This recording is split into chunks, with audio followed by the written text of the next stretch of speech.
हिजाब को लेकर सुबह से इन्होंने अपना कारखाना खोल रखा है और सुबह से लोगों को लड़ाना शुरू कर रहे हैं। फैक्ट्री में मजदूर आ चुके हैं 5-5 हजार रुपए वाले, 3-3 हजार रुपए। चैनल के अनुसार फैक्ट्री में मजदूर आए हैं। ये फैक्ट्री में काम करने वाले मजदूर हैं और फैक्ट्री के मालिक भी पहुंच गए हैं। फैक्ट्री के मालिक सवाल कर रहे हैं हिजाब को लेकर, और जो मजदूर आए हुए हैं दिहाड़ी मजदूर 5-5 हजार वाले, 3-3 हजार वाले, वो बैठे हुए हैं जो लोगों को लड़ाने का काम कर रहे हैं। ये दिहाड़ी मजदूर वो हैं जो कोई माथे पर तिलक लगा के अपने आप को पंडित बताता है और कोई सर पे टोपी लगा के अपने आप को मौलाना बताता है। ना ये मौलाना है ना ये पंडित है, ये दिहाड़ी मजदूर हैं जो देश में दंगा भड़काने का काम करते हैं। आपने भी लगाया तो आप भी दिहाड़ी मजदूर हो गए। कौन?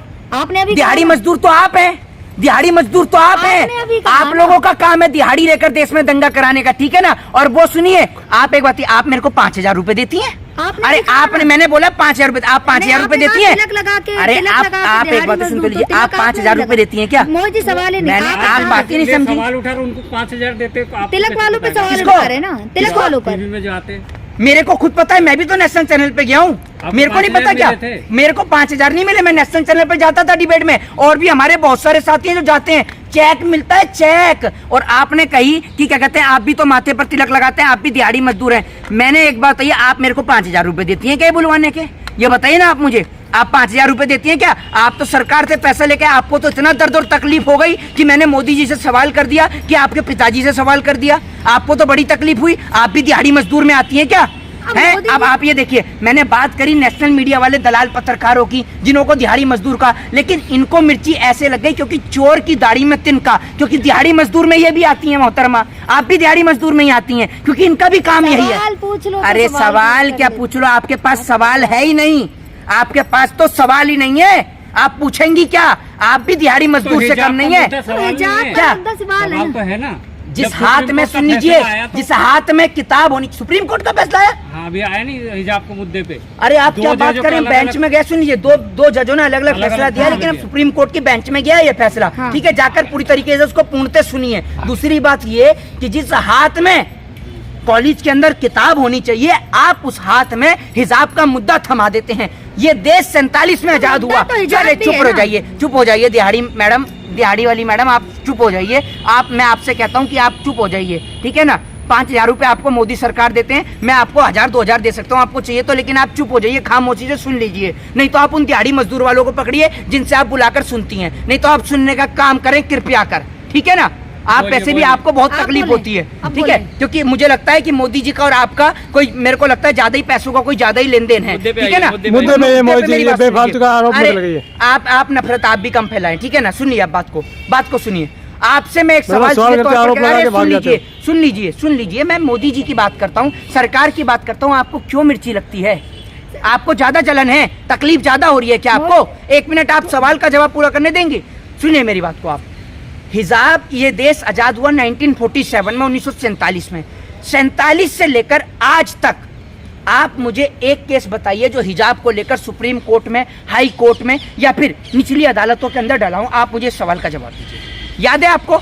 बताइए कब डलाए, कोई केस बताइए जो डला हूं। नहीं डला ना। लेकिन आज जब भारतीय जनता पार्टी सत्ता में आती है, असल में हिजाब कोई मुद्दा ही नहीं है, हिजाब तो कोई मुद्दा ही नहीं है। अब कल को मान लीजिए कोई कोर्ट के अंदर ये याचिका लगा दे कि कोई भी हिंदू व्यक्ति माथे पर तिलक नहीं लगा के जा सकता, तो क्या मैं तिलक लगा कर नहीं जाऊंगा? हमारी माताजी, जब मैं पेपर देने जाता हूं तो सुबह के वक्त में मेरी माताजी मेरे माथे पे तिलक लगाती हैं।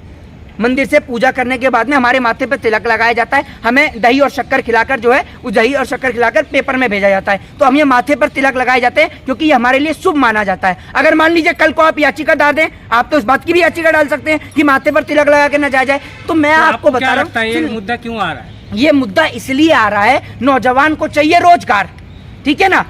नौजवान को चाहिए रोजगार और बेहतर शिक्षा।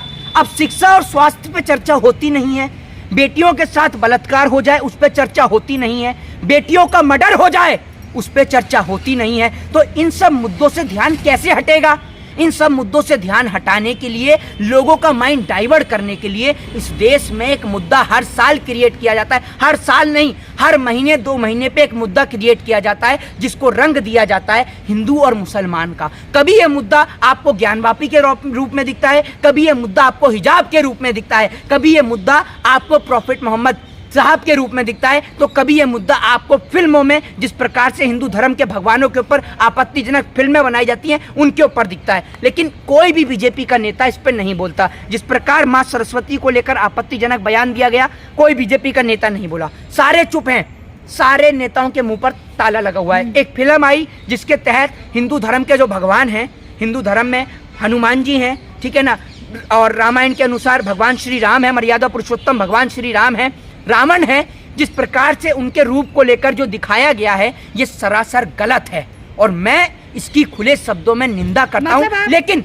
सुन लीजिए, एकमात्र व्यक्ति जो कि इस बात में मैं बोलने भी चाहूंगा, एकमात्र व्यक्ति है जो कि मध्य प्रदेश से अकेला चिल्ला रहा है और कोई व्यक्ति बीजेपी में नहीं बोल रहा। ना प्रधानमंत्री बोल रहे जो ठेकेदार बनते हैं हिंदुओं के, ना योगी जी बोल रहे जो कि ठेकेदार बनते हैं हिंदुओं के, ना ही आपके गृह मंत्री जी बोल रहे। तो आपको भी तो बोलना चाहिए, क्यों नहीं बोलते हैं आप? एक अकेला व्यक्ति बोल रहा है सिर्फ। आप साफ साफ कहना चाहते हैं कि आप आदि पुरुष के विरोध में हैं? जी, आदि पुरुष जो मूवी है उसके विरोध में? मैंने फिल्म देखने का, मैंने जिस फिल्म के जो ट्रेलर हैं उसके कैरेक्टर हैं मैंने उनको देखा है। मैं आपसे एक बात कहना चाहता हूँ कि आप एक बात मुझे बताइए, रामायण आपने भी देखी है बचपन में, मैंने भी देखी है। जिस प्रकार से राम का जो आपने देखा कि राम का जिस प्रकार से चेहरा था जो रामायण में दिखाते आ रहे हैं, आप उस प्रकार से दिखाते हैं। लेकिन वो भी तो काल्पनिक था और ये भी काल्पनिक है।